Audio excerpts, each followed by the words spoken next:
ወንዶች በመልክሽ ምክንያት በፍቅር አይወድቁም። በአልጋ ላይ ጥሩ ስለሆንሽ በፍቅር አይወድቁም። የሚወደውን ምግብ በቀን 3 ስላበሰልሽለት እንኳን በፍቅር አይወድቅም በጭራሽ።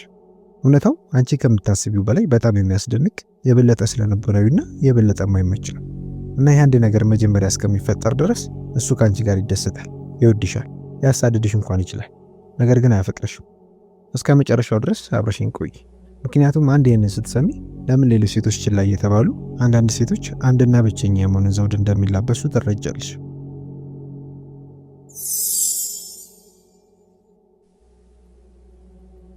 አስደንጋጭ እውነታዊ ገጽታ። አንድ ነገር ግልጽ ላድርግ፣ ወንዶች ሴቶች በሚያስቡት መንገድ በፍቅር አይወድቁም። ምናልባት እሱ ውበትሽን እንዳስተዋለ፣ በቀሎችሽ እንደሳቀ፣ የመሳሳብና የመፈላለጉ ስሜት ወይም ኬሚስትሪው እንደተሰማውና ፍቅር ብለሽ ልታስቢ ትችላለሽ። ትልቅ ስህተት። ያ መስህብ ነው። ያ ዶፓሚን ነው። ያ የአእምሮ እሷ ቆንጆ ናት ወደፊት ቀጥል ማለት ነው። ፍቅር ይህ ርችት ወይም ውካታና ግርግር አይደለም። ይሄ ግንባታ ስራ ነው። አእምሮ ፍቅርን ጡብ በጡብ ደረጃ በደረጃ መገንባት አለበት እና አንድ እርግጠኛ ስሜት የሁኔታ እስካልተሟላ ድረስ እሱ ፈጽሞ አይገነባውም። ለዚህም ነው ይህንን ሁኔታ አይተሽው ወይም ገጥሞሽ ሊያውቅ የሚችለው።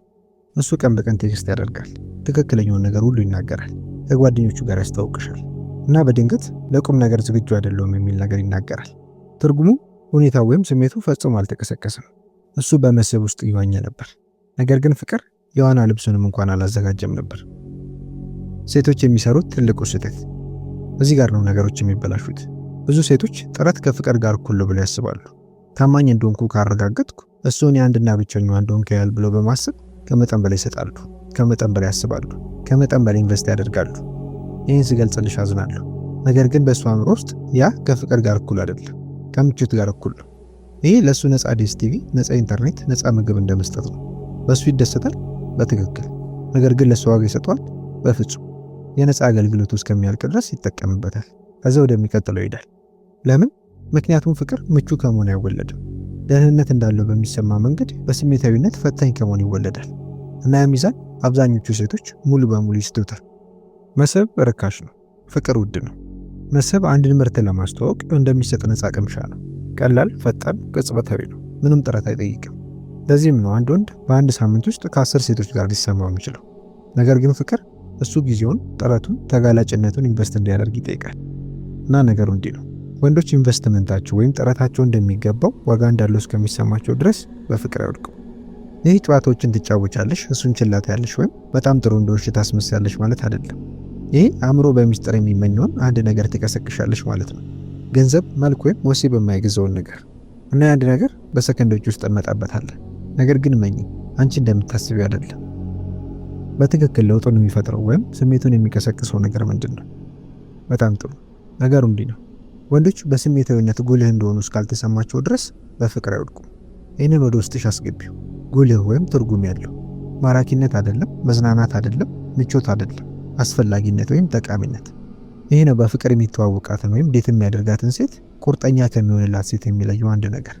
አንድ ወንድ የእሱ መገኘት ጥረቱና ተጋላጭነቱ ለአንቺ ትርጉም ያለው እንደሆነ እስከሚሰማው ድረስ ልቡ እንደተቆለፈ ይቆያል። እና በፍጹም ይህ የውሸት ሽንገላ ማለት አይደለም። ወንዶች የውሸት ይሁንታና ማረጋገጫ ከሩቅ ማሽተት ይችላሉ። ይህ እሱ ከአቅራቢ በላይ፣ ከፋይ ብቻ ከመሆን በላይ፣ መርፌና ክር መሆንና ጡንቻ ከሆነ ሰውነት በላይ እንደሆነ እንዲሰማው ማድረግን፣ ያንን ብርቅ ስሜትና ተሞክሮ መስጠት ነው። አንድ ወንድ በህይወትሽ ውስጥ ማንም ሊያመጣው የማይችለውን ልዩ ዋጋ እንደማምጣት ጉልህና ትርጉም ያለው ነው ሲሰማው አእምሮ በፍጹም ይህንን ማጣት አልችልም ወደ ማለት ይሄዳል። እና ያኔ ነው ፍቅር የሚወለደው። ለምን አብዛኞቹ ሴቶች ይህንን ስሜት አይቀሰቅሱ? አስቸጋሪ እውነታ ይሄ ነው። ብዙ ሴቶች ወንዶች ጉልህ፣ ትርጉም ያለው፣ አስፈላጊ የመሆን ስሜት እንዲሰማቸው ያደርጉ። በምትኩ አንድ ከመጠን በላይ ይሰጣሉ። ከእኩል አጋር ይልቅ ባለ 5 ኮከብ ሆቴል ውስጥ እንዳለ እንግዳ እንዲሰማ ያደርጉታል። 2 ያለማቋረጥ ይተቻሉ፣ ይወቅሳሉ።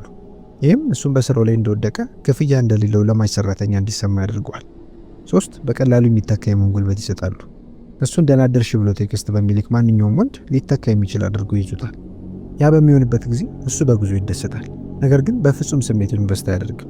ምክንያቱም ለምን ያደርጋል? እሱ የማይተካ እንደሆነ ካልተሰማው አንቺ የማትተኪ እንደሆንሽ አድርጎ እርምጃ ይወስዳል። አንድ ወንድ በህይወትሽ ውስጥ ያለው ሚና ልዩ ዋጋ ያለውና የተከበረ እንደሆነ በተሰማው ቅጽበት በፍቅር ይወድቃል። ከዛ በፊት አይደለም። ከጀርባ ያለው ስነ ልቦና። የስነ ልቦና ባለሙያዎች ይህንን የአስፈላጊነት መረብ ብለው ይጠሩታል። በአጠቃላይ ሰዎች ትርጉምን፣ ምንነትን ይፈልጋሉ። ነገር ግን ወንዶች ሙሉ ማንነታቸውን ከዚህ ጋር ያስተሳስራሉ። በደንብ አስቢው።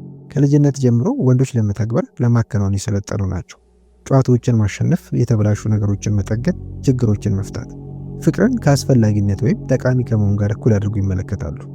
እሱ ለአንቺ ጠቃሚ ወይም አስፈላጊ እንደሆነ ካልተሰማው ከአንቺ ጋር አይተሳሰርም። ለዚህም ነው አንቺን ችላ ያለሽ ወንድ ከቀጣዩ ሴት ጋር ደስተኛ ሆኖ ልታየው የምትችይው። እሷ የበለጠ ቆንጆ በመሆኑ አይደለም፣ የበለጠ ብልህ በመሆኑ አይደለም። እሷ በአጋጣሚ ወይም ሆን ብላ እሱን ጉልህና ትርጉም ያለው የመሆን ስሜት እንዲሰማው አድርገዋለች። እና እንዲህ በአእምሮ ውስጥ ያለው ክር ፍቅርን ከአስፈላጊነት ጋር ሲያስተሳስር ጨዋታው አልቋል። ያኔ ነው እሱ ለአንቺ ቅድሚያ የሚሰጥሽ፣ አንቺን የሚጠብቅሽ እና በትክክል ከአንቺ ጋር የወደፊቱን ማሰብ እንኳን የሚጀምረው። አሽሙራዊ እውነተኛ ገጽታ። አዝናኙ ክፍል ይሄ ነው። ወንዶች ውስብስብ እንደሆነ አድርገው ነገሮችን ያደርጋሉ። ፍቅር የሆነ ሚስጥራዊ ሂደት እንደሆነ ያስመስላሉ። ነገሩ እንዲህ ነው። በእውነቱ ቀላል ፍጥረታት ናቸው። ልክ እንደ ዋይፋይ ኮኔክሽን፣ ጠንካራ ኔትወርክና ደህንነቱ የተጠበቀ ግንኙነት ብቻ ይፈልጋሉ። ማለቂያ የሌለው ጨዋታዎችን መጫወት፣ ሚስጥራዊ ቴክስቶችን መላክ ወይም ወንድ ልጅ እንዴት እንዲጠመድ ማድረግ እንደሚቻል መመራመር አያስፈልግሽም። ይህንን መረዳት ብቻ ያስፈልግሻል። እሱ ከአንቺ ጋር ጉልህ ትርጉም ያለው ነው እስኪሰማው ድረስ በፍቅር አይወድቅም። ነገር ግን አንዴ ሲወድቅ በደንብ ተዘጋጂ። በድንገት እኔ በስያሜዎች ወይም በመጠሪያዎች አላምንም ከማለት እና ምን አይነት ቀለበት ነው የምትወጂው ወደ ማለት ይሄዳል። ስሜት ቀስቃሽ አንድ። ጥረቱን አስተውይ፣ እውቅና ስጪ፣ ነገር ግን ከመጠን በላይ አታሞግሽ። ወንዶች እውቅና በማግኘት ይዳብራሉ፣ ነገር ግን ለውጡ ሄደው እሱ ወንበር ስቦ ባስቀመጠሽ ቁጥር ሙገሳን መወርወር አያስፈልግሽም። ወንዶች ሕፃናቶች አይደሉም። በትክክል የሚፈልጉትና የሚመኙት ጥረታቸውን እንድትረጃቸው ነው። ለጥቃቅን ነገሮች የተጋነነ ጨብጨብ አይደለም። እሱ አንድ ነገር ሲያቅድ፣ የሆነ ነገር ሲያስተካክል ወይም በቀላሉ ላንቺ ከጎንሽ ሲገኝ ያንን ያደረክበትን መንገድ በሚገባ አስተውያለሁ። ያ ቀን ያበራው ይህንን እንደ ቀላል ነገር አልቆጥሮም የሚሉ ነገሮችን በይ። አይሽ እውቅና መስጠቱ ጥረቱ አስፈላጊ እንደሆነ እንዲሰማ ያደርገዋል። ነገር ግን የተጋነነ ሙገሳ ያንን ያረክሰዋል። እያንዳንዱ ትናንሽ ነገር ሙገሳ ካገኘ እያስመሰልሽ እንደሆነ ያውቃል። እና አስታውሽ፣ ጉልህነት የሚመጣው ልዩ በሆነ መንገድ ዋጋ በመስጠት ነው። ለመተንፈስ የወርቅ ሜዳሊያ እንዳገኘ ሕፃን ልጅ በመያዝ አይደለም። ስሜት ቀስቃሽ 2 የሆነ ነገር እንዲያስተምርሽ ፍቀጅለት። ወንዶች የብቃትና የችሎታ ስሜት እንዲሰማቸው ከመፈለግ ጋር የተሳሰሩ ናቸው። ይህ በስነ ልቦናቸው ላይ የታተመ ነው። እሱ አንድ ነገር እንዲያስተምርሽ ከጠየቅሽው ትንሽ ነገርም እንኳን ቢሆን ያንን ስሜት ትከፍቻለሽ። ይህ ምናልባት ይህንን ድረገጽ እንዴት መጠቀም እንደሚችል አሳየኝ ወይም ይህ መሳሪያ እንዴት እንደሚሰራ አስረዳኝ ማለት ሊሆን ይችላል። ነጥቡ ያንቺ እሱ እንዲያስተምርሽ መፈለግ አይደለም፣ ያንቺ እሱ እንዲጎላ እንዲደምቅ ቦታ መስጠትሽ ነው። እና እሱ ያንቺ የእውቀት ወይም የክህሎት ምንጭ እንደሆነ ሲሰማው ጠቃሚ እንደሆነ ብቻ ይሰማው፣ የማይረሳ እንደሆነ ይሰማዋል። አእምሮ እሷ ማንም በማያደርግላት ነገሮች ወደ እኔ ትመጣለች ወደ ማለት ይሄዳል። ያ ጉልህ መሆን ትርጉም ያለው የመሆኑ ልደት ነው። እና ያኔ ነው አንቺ በሱ ህይወት ውስጥ እንዲሁ ሌላ ሰው ብቻ መሆንሽን የምታቆሚው። እሱ መሆን የሚፈልገውን ወንድ እንደሆነ እንዲሰማ ያደረግሽው አንዷ ሰው ትሆኛለሽ። ስሜት ቀስቃሽ 3 በማትስማሚበት ጊዜም እንኳን አመለካከቶቹን አክብሪ። አንድ ወንድ ከመጥፎ የኔትወርክ ምልክት በበለጠ ፍጥነት የፍቅር ስሜቶች ሲጠፋ ማየት ትፈልጊያለሽ? ያለማቋረጥ አመለካከቶቹን ውድቅ አድርጊያቸው። እውነታው ይህ ነው። ከእሱ ሀሳብ ጋር መስማማት አያስፈልግሽም። የእሱን አመለካከት ማክበር ብቻ ያስፈልግሻል። ያ የማይረባ የማይሆን ነው ከማለት ይልቅ እኔ በተለየ መንገድ ቢሰማኝም ለምን እንደዚህ እንዳሰብክ ተረድቻለሁ፣ ወይም ያ ጥሩ ነው፣ እስቲ የበለጠ ንገረኝ ለማለት ሞክሪ። አክብሮት ዝምታ ማለት አይደለም። የእሱ ያለ ውድቅ መደረግን ያለ መጣጣልን መፍራት ራሱንና ሀሳቡን እንዲገልጽ ቦታ መስጠት ነው። ምክንያቱም አንድ ወንድ በአንቺ ዓለም ውስጥ ድምፁ ትርጉም ያለው እንደሆነ ከተሰማው አእምሮ ያንን መገኘት የሚጨምር ዋጋ አለው ብሎ ይተረጉመዋል። እና ያ ስሜት የመገዛት ነው ወደ ጥልቅ ፍቅር የሚያመራው። የጉልህነት ወይም የአስፈላጊነት ተጻራሪ ሁኔታ። አሁን ለውጡ ይሄ ነው። ወንዶች ጉልህ ትርጉም ያለው የመሆን ስሜት እንዲሰማቸው ይፈልጋሉ። ነገር ግን ለሁሉም ነገር ከምትፈልጋቸው ሴት ጋር በፍቅር አይወድቁም። በራሷ ሙሉ በሆነች ነገር ግን አሁንም እሱ ዋጋ እንዲጨምር ለመፍቀድ በመረጠች ሴት በፍቅር ይወድቃሉ። ይህ ተጻራሪ የሚመስል እሱ አዳኝሽ መሆን አይፈልግም፣ አጋርሽ መሆን ይፈልጋል። ረዳት የለሽ እንድትሆኝ አይፈልግም፣ ኃይለኛ እንድትሆኝ ይፈልጋል። ነገር ግን አንዳንድ ጊዜ እሱ እንዲመራ ለመፍቀድ አሁንም ፈቃደኛ ነሽ። እንደ ዳንስ አስቢው።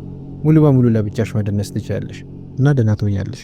ነገር ግን እሱ ሲጣመርሽና ለተወሰኑ እርምጃዎች እንዲመራ ስትፈቅጅለት እሱ ምሪቱም ይሰማዋል።